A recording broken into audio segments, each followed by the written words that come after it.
गांधी जी जब गोलमेज सम्मेलन में लंदन गए थे तो उन्हें वहीं इस बात की भनक लग गई थी कि ब्रिटिश सरकार भारत में मॉर्ले मिंटो सुधार की सांप्रदायिक निर्वाचन पद्धति के आधार पर सवर्ण और असवर्ण हिंदुओं को बांटना चाहती है। गांधी जी ने उसी समय यह घोषणा कर दी थी कि अगर हिंदुओं को इस तरह विखंडित करने की कोशिश की गई तो वो इसका विरोध करने में जान की बाजी लगा देंगे। 11 मार्च 1932 को गांधी जी ने यरवदा जेल से वायसराय को पत्र लिखकर चेतावनी भी दी कि वो ऐसा कोई निर्णय लेने का प्रयत्न न करे। मैं अपने वचन पर आज भी टिका हूं। किंतु 17 अगस्त को ब्रिटिश प्रधानमंत्री मिस्टर रैमजे मैकडॉनल्ड ने अपना कुख्यात सांप्रदायिक बंटवारा घोषित कर दिया। इसमें कथित अस्पृश्यों के लिए पृथक निर्वाचन के अधिकार दिए गए थे। ये बात इतनी चालाकी से रखी गई थी कि यदि गांधी जी इसका विरोध करें तो लोगों में गलतफहमी पैदा हो जाए। किया यह गया था कि अस्पृश्यों को अनुपात से अधिक सीटें दी गई थीं। साधारण सीटों में भी प्रतियोगिता का हक दिया गया था। गांधी जी ने 18 अगस्त को ही पत्र लिखा, यदि इस निर्णय को बदला नहीं गया तो मैं 20 सितंबर से आमरण अनशन शुरू करूंगा।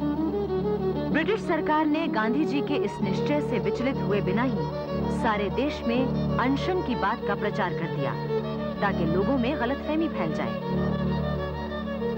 उस समय डॉक्टर भीमराव अंबेडकर देश के प्रसिद्ध समाजसेवी, पिछड़ी तथा दलित जातियों के उद्धारक और गरीब किसानों के हित चिंतक थे। डॉक्टर अंबेडकर को सन 1913 में बड़ौदा के महाराजा ने अमेरिका के कोलंबिया विश्वविद्यालय में राजनीति शास्त्र का अध्ययन करने भेजा था। उन्होंने सन 1916 में भारत में जाति भेद नामक प्रबंध लिखकर प्रोफेसर गोल्डेन के सामने पढ़ा।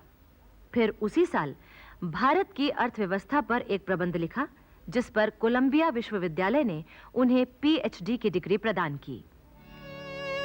सन 1917 में डॉक्टर अंबेडकर ने लंदन स्कूल ऑफ इकोनॉमिक्स में प्रवेश लिया। फिर सन 1918 में भारत लौटने पर वो बंबई के एक कॉलेज में अर्थशास्त्र के प्रोफेसर नियुक्त हुए। इसके बाद 1923 में डॉक्टर अंबेडकर ने बंबई में बैरिस्ट्री शुरू की। सन 1924 में उन्होंने बंबई में बहिष्कृत हितकारिणी सभा की स्थापना की। यहीं से उनके अछूतोद्धार आंदोलन का श्री गणेश हुआ। इस आंदोलन के मुख्य कार्यक्रम थे उस समय के अछूत कहे जाने वालों में शिक्षा का प्रसार करने के लिए छात्रालय की स्थापना करना, सांस्कृतिक विकास, वाचनालय तथा अभ्यास केंद्र चलाना, औद्योगिक तथा कृषि स्कूल खोलना, अस्पृश्यता निवारण के आंदोलन को गतिशील बनाना। जब लंदन में पहली गोलमेज कॉन्फ्रेंस हुई तो उसमें डॉक्टर अंबेडकर भी शामिल हुए थे। वहां उन्होंने भारत के दलित लोगों की ओर से कहा, हमारी जनसंख्या हिंदुस्तान की जनसंख्या का 5वां भाग है, लेकिन हमारे इन भाइयों की हालत गुलामों से भी बुरी है। डॉक्टर अंबेडकर ने दलितों के राजनीतिक संरक्षण के लिए एक ज्ञापन पेश किया जिसमें पृथक निर्वाचन संघ तथा सुरक्षित सीटों की मांग की गई थी। डॉक्टर अंबेडकर की यही मांग महात्मा गांधी से उनके मतभेदों का कारण बनी। 15 अगस्त 1931 को दोनों नेताओं के बीच इस विषय पर बातचीत भी हुई, पर परिणाम कुछ नहीं निकला। दूसरी गोलमेज कॉन्फ्रेंस में भी ये मतभेद बना रहा। तब ये सोचा गया कि ब्रिटिश प्रधानमंत्री जो उचित समझें अपना फैसला दें, और 17 अगस्त 1932 को ब्रिटिश प्रधानमंत्री ने अपना फैसला सुना दिया तो गांधी जी ने अनशन करने की घोषणा कर दी। 20 सितंबर से महात्मा गांधी ने यरवदा जेल में अपना आमरण अनशन शुरू कर दिया। इससे सारे देश में चिंता फैल गई। जवाहरलाल नेहरू उस समय नैनी जेल में थे। गांधी जी के आमरण उपवास की खबर पाकर वो अत्यंत भावुक हो उठे थे। वो सोचने लगे, अगर बापू मर गए तो हिंदुस्तान की हालत क्या होगी और उसकी राजनीतिक प्रगति का क्या होगा। मुझे भविष्य सूना और भयंकर दिखने लगा। और जब मैं उस पर विचार करता था तो मेरे दिल में एक निराशा सी छा जाती थी। गांधी जी के आमरण अनशन की प्रतिक्रिया स्वरूप पंडित मदन मोहन मालवीय ने तत्काल पूना में एक मीटिंग बुलाई। इसमें डॉक्टर भीमराव अंबेडकर को भी बुलाया गया। अन्य नेताओं में मुकुंदराव जयकर, तेज बहादुर सप्रू और राजगोपालाचारी प्रमुख थे। मुकुंदराव जयकर समाज सुधारक, शिक्षा शास्त्री और नरम दल के नेताओं में से थे। वो बड़े ही तटस्थ और संतुलित विचारों वाले व्यक्ति थे। तेज बहादुर सप्रू उन दिनों के महान विधि विशेषज्ञ और बुद्धिजीवी थे। मुकुंदराव जयकर और तेज बहादुर सप्रू ने कांग्रेस और सरकार के बीच अनेक कानूनी मुद्दों को सुलझाया था। चक्रवर्ती राजगोपालाचारी महान बुद्धिजीवी और राजनेता थे। वो गांधी जी के भक्त और कांग्रेस के कर्मठ सेनानी थे। पूना में इन तमाम लोगों के साथ हुई बातचीत के परिणाम स्वरूप 24 सितंबर 1932 को एक समझौता हुआ, जिसे पूना पैक्ट कहा गया। गांधी जी ने भी इस निर्णय को संतोषजनक समझा। ब्रिटिश प्रधानमंत्री ने भी इसे 26 सितंबर को स्वीकार कर लिया। उस दिन गुरुदेव रविंद्रनाथ ठाकुर गांधी जी से मिलने गए थे। पूना पैक्ट पर ब्रिटिश प्रधानमंत्री की स्वीकृति का समाचार आने पर गांधी जी ने गुरुदेव के हाथ से नींबू पानी पीकर अपना व्रत समाप्त किया। इसके बाद महात्मा गांधी ने सरकार से अनुमति मांगी कि उन्हें अस्पृश्यता निवारण के कार्य हेतु जेल से ही हरिजन नामक पत्रिका निकालने की अनुमति दी जाए। सरकार ने उनकी ये मांग मान ली और हरिजन पत्रिका का प्रकाशन शुरू हो गया। लेकिन ब्रिटिश सरकार कांग्रेस को पूरी तरह दबा देना चाहती थी। दमन चक्र और गिरफ्तारियों का दौर अभी चल रहा था। उसे जैसे ही पता चला कि कांग्रेस अपने अगले अधिवेशन की तैयारी कर रही है, तो सबसे पहले 4 जनवरी 1933 को कांग्रेस के कार्यकारी अध्यक्ष डॉक्टर राजेंद्र प्रसाद को गिरफ्तार कर लिया। डॉक्टर राजेंद्र प्रसाद सन 1911 में कांग्रेस के सदस्य बने थे। वो गांधी जी के संपर्क में सन 1917 में आए, जब गांधी जी चंपारण में नीले गोरों द्वारा किसानों पर होने वाले अत्याचारों की जांच करने गए थे। गांधी जी ने आत्मकथा में लिखा है, ब्रिज किशोर बाबू और राजेंद्र बाबू की जोड़ी तो बेजोड़ थी। उन्होंने अपने प्रेम से मुझे ऐसा अपाहिज बना दिया कि उनके बिना मैं एक कदम भी आगे नहीं जा सकता था। और राजेंद्र बाबू पर उस दौरान गांधी जी का ऐसा प्रभाव पड़ा कि उनके जीवन और रहन-सहन में क्रांतिकारी परिवर्तन हो गया। वो पूरे त्याग और समर्पण से स्वतंत्रता संग्राम में शामिल हो गए। असहयोग आंदोलन के दौरान राजेंद्र बाबू ने वकालत छोड़ दी।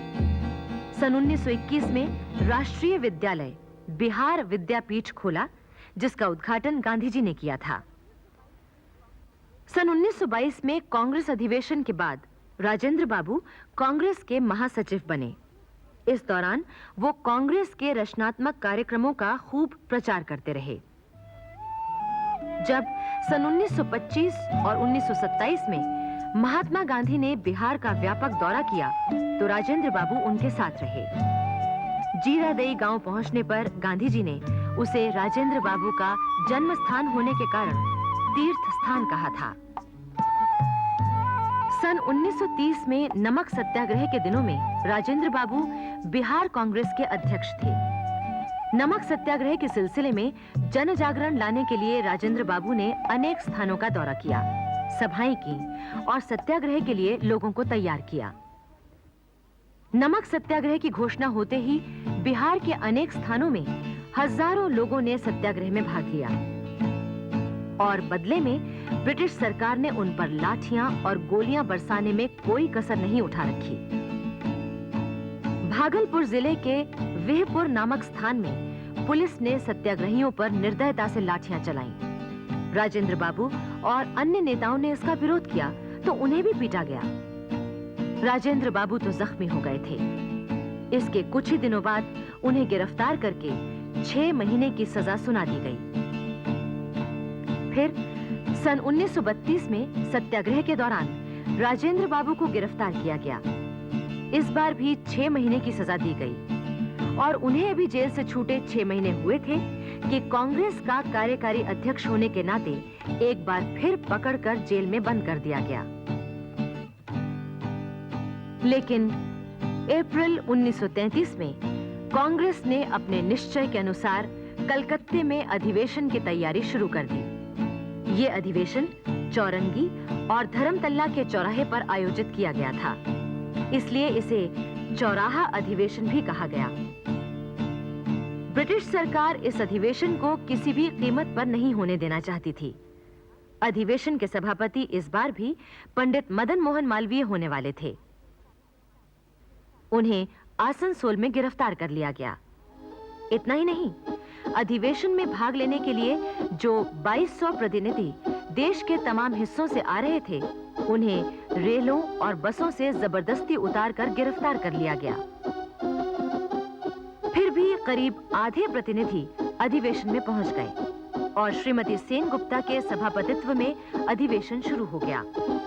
ठीक इसी समय पुलिस ने प्रतिनिधियों पर आक्रमण कर दिया और भीषण लाठीचार्ज हुआ, किंतु लाठियों की मार सहते हुए भी कांग्रेस के शांत प्रतिनिधि उस समय तक बैठे रहे जब तक कि सारे प्रस्ताव पास नहीं हो गए।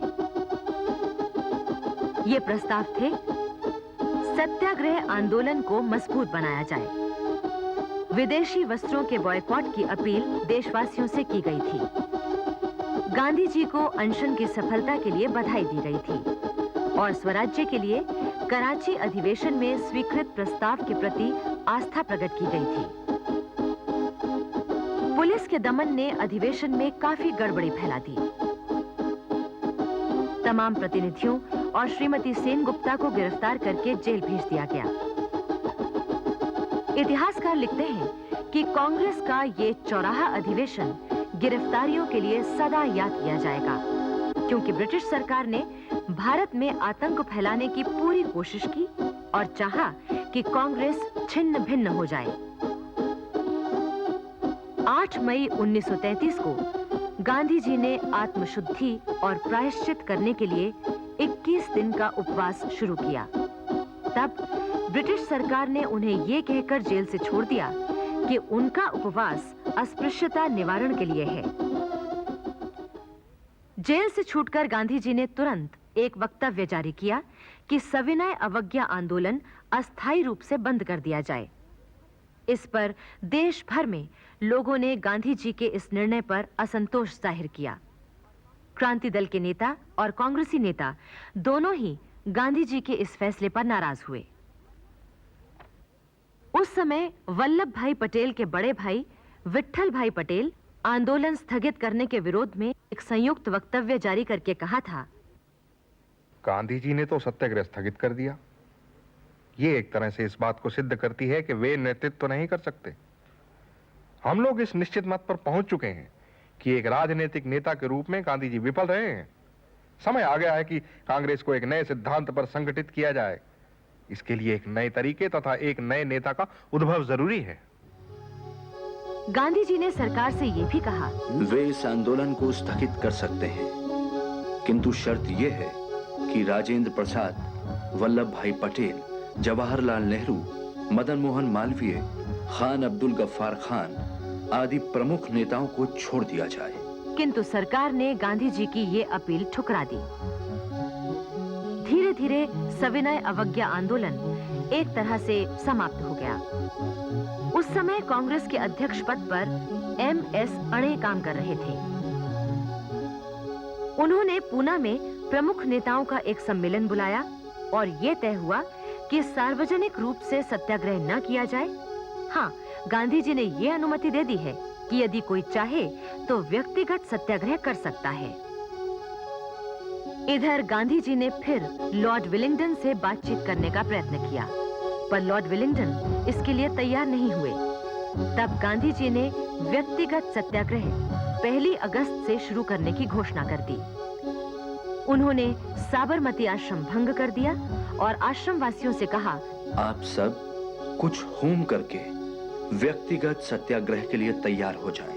किंतु सत्याग्रह शुरू होने के पहले ही यानी 31 जुलाई की रात गांधी जी और उनके 34 आश्रमवासियों को गिरफ्तार कर लिया गया। इतिहासकार लिखते हैं कि इस समय न सिर्फ कांग्रेस बल्कि पूरा स्वतंत्रता आंदोलन बड़े नाजुक दौर से गुजर रहा था, क्योंकि ब्रिटिश हुकूमत उसे प्रभावहीन बनाने के लिए कठोर से कठोर कदम उठा रही थी।